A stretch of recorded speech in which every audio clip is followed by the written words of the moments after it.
In Soldiers Memorial Building Part 1, we presented the biographies of 3 of the Civil War soldiers who were memorialized in the building's stained glass windows. In Part 2, we examined the lives of 3 more of those soldiers: James M. Baker, John W. Dewey, and Daniel C. Buswell.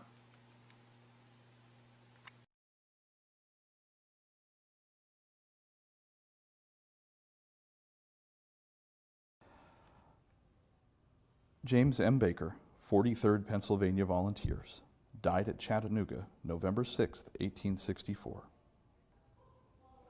Presented by James A. Baker. James Monroe Baker was born on May 12, 1819 in Lebanon. He was the first of 5 children of Alpheus Baker and Nancy Slapp. The youngest child, Alpheus Worcester Baker, 15 years younger than James, survived the Civil War, returned to Lebanon, and became a politician, postmaster, and treasurer and secretary of the Mascoma Mutual Fire Insurance Company. James M. Baker married Mary Kennedy, and by 1850 they had 2 sons, James Alpheus Baker, born in November of 1846, and Edward, an infant. Both children were born in New York, but the 1850 census shows them living in Jersey City, New Jersey. A 19-year-old named Sarah, born in Ireland, was also living with them. At the time of the Civil War, James M. Baker was living in New York City. He enlisted on March 13, 1863, at age 43, as a sergeant to serve 3 years. His occupation was listed as reporter, but the publication is unknown. He enlisted in Company F, New York 13th Cavalry Regiment on June 20, 1863, when the regiment was formed. Company F and 5 others left New York on June 23, 1863. The regiment served in the Pennsylvania Campaign in June and July of 1863 and distinguished itself by the destruction of the enemy's pontoon bridges and train in falling waters. It was then assigned to the 22nd Corps and served the remainder of its term in the defenses of Washington, D.C. At some point, James N. Baker was reduced in rank to private. No year or reason can be found for this change. He mustered out on disability on April 13, 1864, in Vienna, Virginia. Sometime after that, he enlisted in Company D of the 73rd Regiment of Pennsylvania Infantry. He was killed on October 5, 1864, at Chattanooga. James M. Baker was first buried along a road near Chattanooga, Tennessee, and then moved to the Chattanooga National Cemetery. In the late 1880s, when plans were drawn up for the Soldiers Memorial Building, James' brother Alpheus was on the building committee and contributed some of the funds for it. He was later treasurer of the committee. James A. Baker, James's son, was living in New York City and contributed $50 for the window memorializing his father. Interestingly, the information on the window is wrong. Perhaps it was a case of reading James A.'s handwriting incorrectly, but the window shows James M. Baker as part of the 43rd Pennsylvania Volunteers, when in fact he was in the 73rd. And it also incorrectly states the date of his death. The window shows November 6, 1864, but in reality, records show it was October 5th. James M. Baker's son, James Alpheus, became a wealthy banker and stockbroker in New York City. Some of his descendants are living in California today.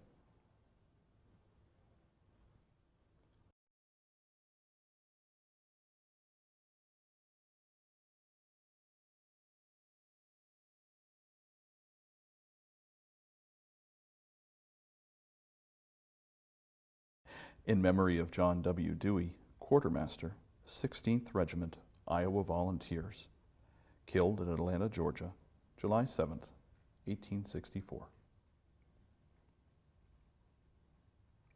John Williams Dewey was born on July 1, 1838, to Sarah Ann and Jesse Edson Dewey. He had an older sister, Sarah, and a younger brother, Jesse. His father died 1 month after the youngest child was born. John W. Dewey attended Kimball Union Academy and may have boarded there. Sometime after graduation, he moved to Des Moines Township in Iowa. The 1860 census shows him living in Des Moines with relatives, and his occupation is teacher. From American Patriotism, or Memoirs of Common Men, by Leonard Brown. Company F, 16th Iowa Volunteers. John W. Dewey enlisted as a private in Company F, 16th Iowa, January 27, 1862, and was promoted to quartermaster sergeant of the regiment. The following was written by the late Lieutenant Madison R. Laird of the same company. John W. Dewey was in the Battle of Shiloh on the 6th and 7th of April, 1862, in the Siege of Corinth during April and May 1862, in the Battle of Iuka, September 19, 1862, in all of the marches and skirmishes of the regiment till the 8th of February, 1863, when he was promoted to quartermaster sergeant. He served during the campaign that reduced Vicksburg, and after this he re-enlisted as a veteran volunteer, and with his regiment joined Sherman's army at Big Shanty, Georgia. He was engaged with it in all of the skirmishes and battles in front of Kennesaw Mountain, where he was killed July 7, 1864, by the explosion of a shell from the rebel batteries in front of Nickajack Works. The following particulars of the manner of his death are given by Lieutenant Hope, quartermaster, 16th Iowa, in a letter written to Colonel Dewey of Des Moines. He was on duty at the time, evening, July 7th at 7 o'clock. The rebels commenced shelling our works, the heaviest shelling I have ever experienced. A shell bursted near us, one piece hitting John in the left side, and another small piece in the head, killing him instantly. Either wound would have caused death. He was not mangled, except in the side, and when laid out, he had more the appearance of being asleep than dead. John was a great favorite in the whole regiment. Many were the tears shed by the group of friends gathered round, when at midnight the coffin was consigned to the grave. Colonel Sanders, though accustomed to look on death, on seeing John's remains, wept like a child. He was very companionable and made many friends. I am not aware that he had any enemies except the enemies of his country. General Crocker always spoke of him in the most complimentary terms. It was through the influence of General Crocker that he was promoted. Had Dewey lived, still higher promotion awaited him. Born in Westfield, Massachusetts, his early life was mainly spent in Lebanon, New Hampshire, his home for many years. He received a very good academical education, came to Iowa in 1850 at 20 years of age, thought of entering into the practice of law with his uncle, J.N. Dewey of Des Moines, but the gold excitement took him to the mountains in 1860. He returned to Des Moines in the fall of the same year, taught a term of school during the winter, returned to Colorado in the spring of 1861, came to Des Moines again in the fall, and began recruiting a company for the 16th Iowa, himself enlisting as a private. After the Battle of Shiloh, he spent a few weeks in Des Moines on sick leave and resumed his place again in the ranks. Returned again to Des Moines on a few weeks' furlough after the capture of Vicksburg. He was hopeful and cheerful, bore misfortune with the composure of a philosopher. He made the best of everything, a man of strict morals.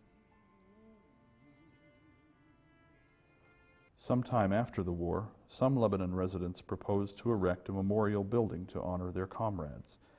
Jesse E. Dewey, John W. Dewey's younger brother, who had fought in and survived the war, was one of the proponents of this idea. He became the first treasurer of the building committee. John W. Dewey is buried in Marietta National Cemetery in Georgia. There is also a memorial stone for him in School Street Cemetery in Lebanon.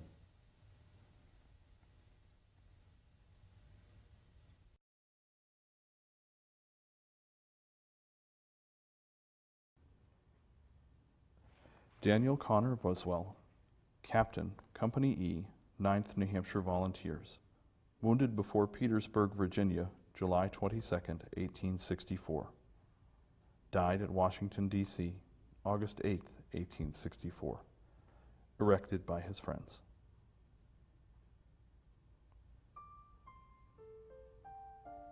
Daniel Connor Buswell was born in 1836. His father was Hammond Buswell, who received a military education at West Point and was at one time deputy warden of New Hampshire State Prison. Daniel's mother was Martha Connor, daughter of Captain Daniel Connor, who was a warden of the same prison. From History of Lebanon, New Hampshire, 1761-1887, by Charles Algernon Downes. Captain Daniel C. Buswell enlisted in the 1st Regiment, Minnesota. This, we believe, was the first regiment tendered to the government, and Captain Buswell's name is the second on the roll of his company. He was in the First Battle of Bull Run and at the Siege of Yorktown. He was seized by Camp Dysentery and only saved by the care of E.P. Liscombe, Esquire, to whom many a soldier is indebted for kindness shown when most needed. He returned to Lebanon, his birthplace, to recruit his health. While here, he was transferred to the 9th New Hampshire Regiment with a captain's commission in Company E, which he enlisted at Lebanon. In Our War, Days and Events in the Fight for the Union by Mike Pride, the 9th New Hampshire Regiment is described. September 17th, 1862. Rush to battle. The 9th had been rushed south with little training and no ammunition. Many men couldn't load or fire their weapons, yet here they were, set down in some of the heaviest fighting of the war so far. In the distance, they could hear the guns at the old Bull Run battlefield. The regiment had come together just weeks before in late July. One assembly point was Lebanon, where several scholars from nearby Kimball Union Academy marched after volunteering for 3 years in the Army. The young ladies of the academy presented them with a 5 by 8 foot silk banner reading Amano et Fides, courageously and faithfully. The men came to town beneath this flag to enlist under Daniel C. Buswell, who would become their company commander. They received a federal bonus of $100, $25 now, the rest to be paid when they mustered out. Residents of Lebanon housed and fed them for 10 days, a period that Sergeant Oscar D. Robinson later called the holiday of their soldiering. Mike Pride later writes about the 9th New Hampshire's role in battles at South Mountain and Antietam. Heading towards South Mountain, with mingled feelings of hope, fear, and curiosity common to new troops, they marched past ambulances and stretcher bearers carrying wounded men from the battlefield. After they left the road, their colonel stopped them for an overdue lesson.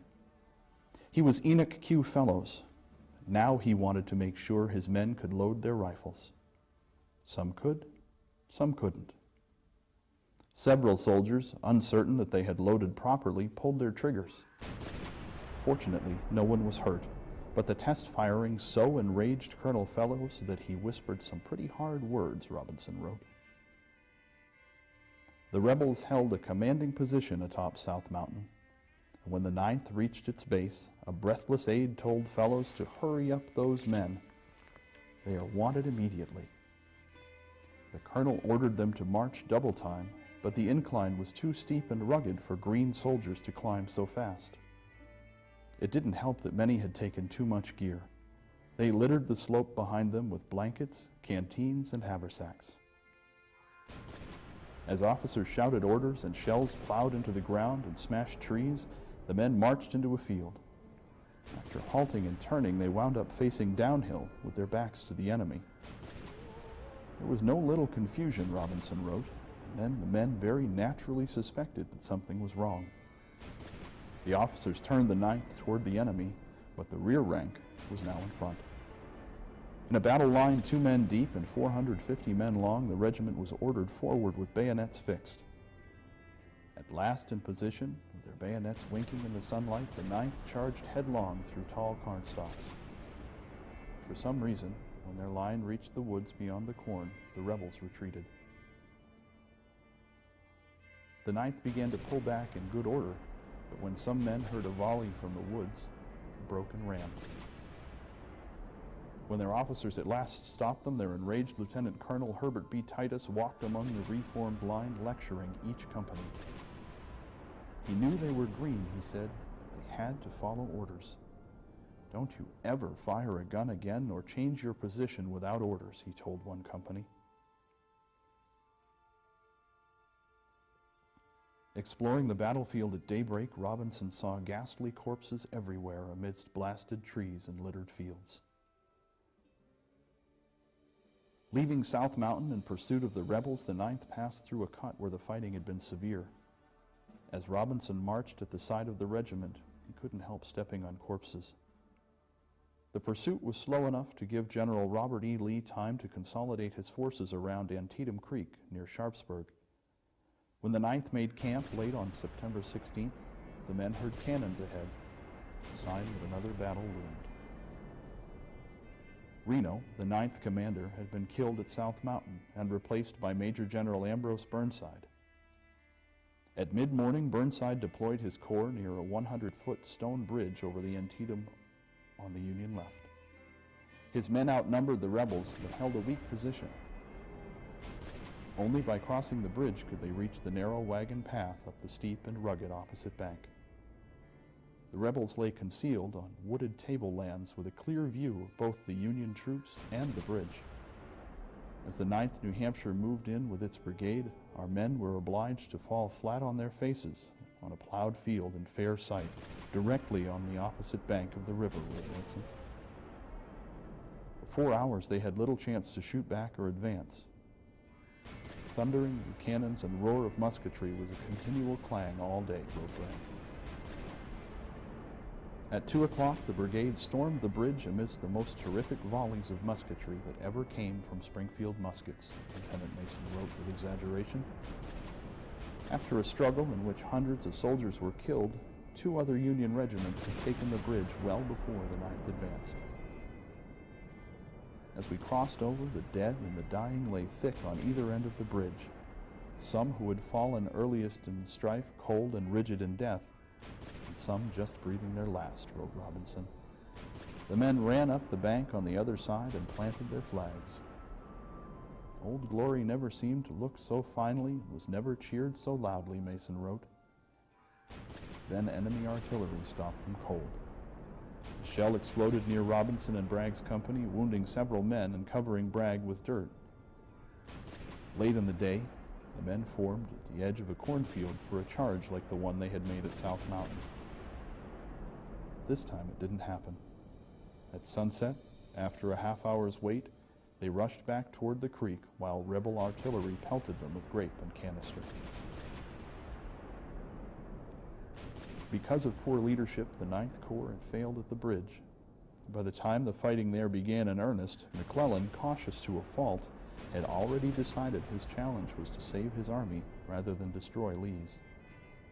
His orders to Burnside were testy and confused. For his part, Burnside showed no initiative when the battle plan failed. As a result, Lee held off the Yankees at the bridge for hours with a small force. The men of the 9th New Hampshire knew none of this. It helped secure the bridge that suffered 8 deaths. They awoke the next day expecting the battle to resume. There was skirmishing, but no attack, and Lee's army disappeared. The 9th had slept on the field amidst groans and gasps. As the crimson waters of the Antietam flowed silently by our camp, war's sad requiem was the sound in our ears from the lips of the wounded and the dying, Mason wrote. Yet he sensed that the men had taken part in a glorious victory. In the worst single day of the war so far, McClellan's army had checked Lee's invasion of the North. Bragg credited divine providence for seeing the 9th New Hampshire through. For a new regiment, we've seen very hard times, he wrote. After the battle at Antietam, the 9th New Hampshire fought in the battles of Fredericksburg, marched through Kentucky to Mississippi, fought at Vicksburg and Jackson, moved back through Kentucky and Tennessee and into Virginia, where they fought at Spotsylvania and Petersburg. Daniel Buswell was wounded near Petersburg on July 22, 1864. He died in a hospital in Washington, D.C. on August 8th. From the Stillwater Messenger, Stillwater, Minnesota, Tuesday, September 13, 1864, page 3. Death of Captain Daniel Buswell. We received a few days since a copy of the Free Press published in Lebanon, New Hampshire, containing the account of the death of Daniel Buswell, who was a resident of Afton, this county, Washington County, Minnesota, on the 22nd of July last. While on picket duty near Petersburg, he was shot by a rebel sharpshooter, the ball striking him in the right shoulder, completely shattering the bone, and lodging near his left lung. He was taken to Washington, where he lingered amidst the most terrible suffering until the 8th of August, and then quietly and peacefully yielded up his life. We believe he has a brother living in Afton. Daniel is buried in School Street Cemetery in Lebanon. From Jesse Dewey's Honor Roll Book. His remains were brought here and committed to their last resting place with abundant honors. Inscription: He died away from home and friends, our loved one true and brave. He has fallen for his country. His scabbard, sword, and haversack are on display in the showcase in the Soldiers' Memorial Building.